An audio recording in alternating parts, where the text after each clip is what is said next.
प्रणाम आप सभी को। अनकही जिंदगी यूट्यूब चैनल पर आप सभी का स्वागत है। और आज हम बात करने जा रहे हैं रामायण काल के उस किरदार की जिसके कारण भगवान श्री राम को 14 वर्षों का वनवास भोगना पड़ा। रामायण काल में ऐसे बहुत से चरित्र थे जो बहुत प्रसिद्ध हैं। रामायण का नाम आते ही हमारी आंखों के सामने किरदार मंडराने लगते हैं। इन्हीं में से एक किरदार जो बहुत ही महत्वपूर्ण है वह है मंथरा। आखिर मंथरा कौन थी? यह जानने के लिए कुछ कहानियां प्रचलित हैं मंथरा के बारे में। कहा जाता है मंथरा रानी कैकेयी की चचेरी बहन थी। इसी जगह एक दूसरी कहानी है कि मंथरा सतयुग में प्रहलाद, जो नारायण भक्त प्रहलाद थे, उनकी पौत्री थी, पुत्र की बेटी अर्थात। और एक अन्य किंवदंती है जिसमें कहा गया है कि मंथरा एक गंधर्व कन्या थी, यानी गंधर्वी थी। तो प्रथम जो कथा है कि वो कैकेयी की चचेरी बहन थी। तो आइए जानते हैं क्या है ये कथा। रानी कैकेयी अश्वपति सम्राट की पुत्री थी। कैकेयी बहुत ही सुंदर, गुणी और वीरांगना स्त्री थी। इसीलिए वह राजा दशरथ को अपनी तीनों रानियों में सबसे ज्यादा प्रिय थी। कहा जाता है जब रानी कैकेयी का विवाह राजा दशरथ से हुआ तो दासी मंथरा मायके से उनके साथ आई थी। जानते हैं कि मंथरा को कैकेयी अपने साथ क्यों लाई थी और वह कौन थी? तो एक कथा के अनुसार राजा अश्वपति का एक भाई था जिसका नाम बृहदश्व था। उसकी एक पुत्री थी जिसका नाम रेखा। रेखा और कैकेयी बालपन से ही बहुत अच्छी सखी थी। रेखा राजकन्या होने के साथ साथ बहुत बुद्धिमान भी थी, परंतु बाल्यावस्था में ही एक रोग ने उसे घेर लिया था, जिसके कारण उसका पूरा शरीर पसीने में भीग जाता था और वह प्यास से व्याकुल हो जाती थी। एक दिन प्यास से अत्यंत व्याकुल होने पर उसने इलायची, मिश्री और चंदन से बना हुआ शरबत पी लिया। उस शरबत को पीने से ही उसके शरीर के सभी अंगों ने काम करना बंद कर दिया। जैसे ही ये बात उसके पिता को पता चली, उसने तुरंत चिकित्सकों से उसका उपचार कराया। उपचार कराने से वह ठीक तो हो गई, परंतु उसकी रीढ़ की हड्डी में दोष आ गया, जिसके कारण उसकी रीढ़ की हड्डी हमेशा के लिए टेढ़ी हो गई। कहा जाता है यह रेखा कोई और नहीं मंथरा ही थी, और इनके इसी दोष के कारण वह अविवाहित भी रही,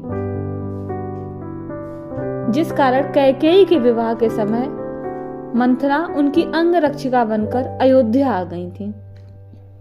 और जो दूसरी कथा है कि मंथरा प्रहलाद, नारायण भक्त प्रहलाद के पुत्र की पुत्री थी।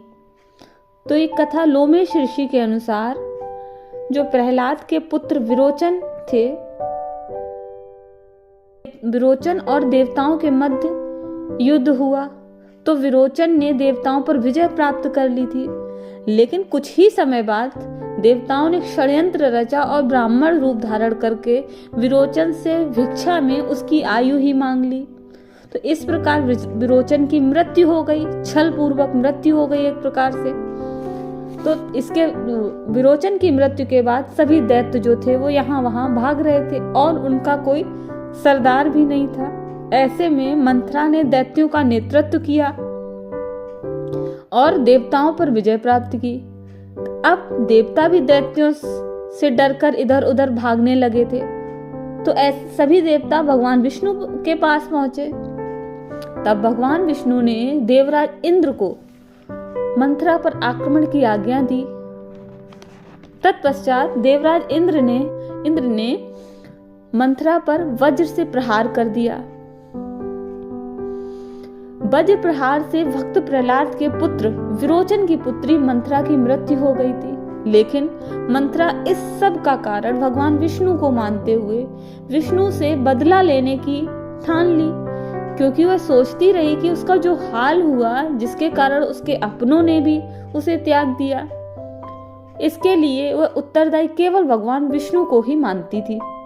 और बदले की भावना से उसने त्रेता युग में, रामायण काल में भगवान विष्णु से बदला लेने के लिए फिर से पुनर्जन्म लिया और भगवान राम के सुखमय जीवन को तहस नहस कर दिया।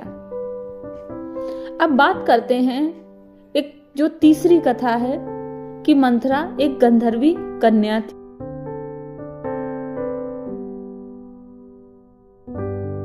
पौराणिक धर्म ग्रंथों के आधार पर बताया जाता है कि जब पृथ्वी लोक पर अनाचार, अधर्म, अनीत का सम्राट फैला हुआ था तथा चारों तरफ राक्षसों को, जो राक्षस थे, राक्षसों का घोर अत्याचार फैला हुआ था, जिस कारण ऋषि मुनि और आम लोगों का जीना मुश्किल हो गया था।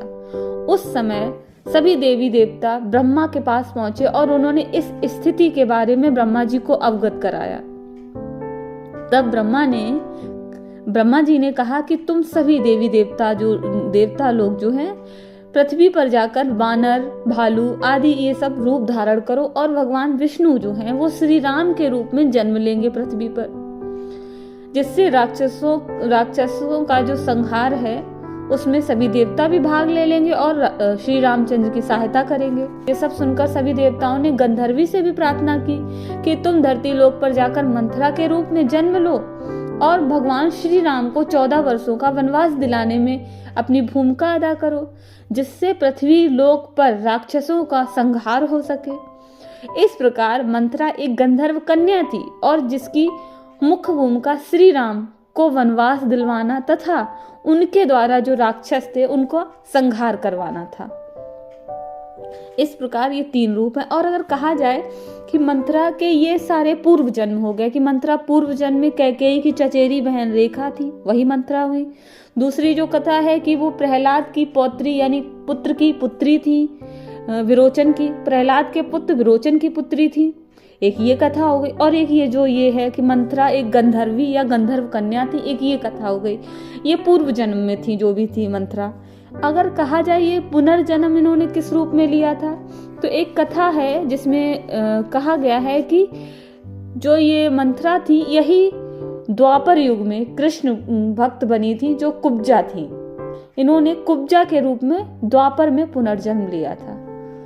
तो बहुत बहुत शुक्रिया आप सभी का मेरी ये कहानी सुनने के लिए। और प्लीज़ अगर आपको ये कहानी अच्छी लगी हो जरा भी, तो मेरा उत्साह बढ़ाने के लिए प्लीज़ कमेंट्स करिएगा, लाइक करिएगा कहानी को, और हो सके तो चैनल को सब्सक्राइब करिएगा और शेयर करिएगा।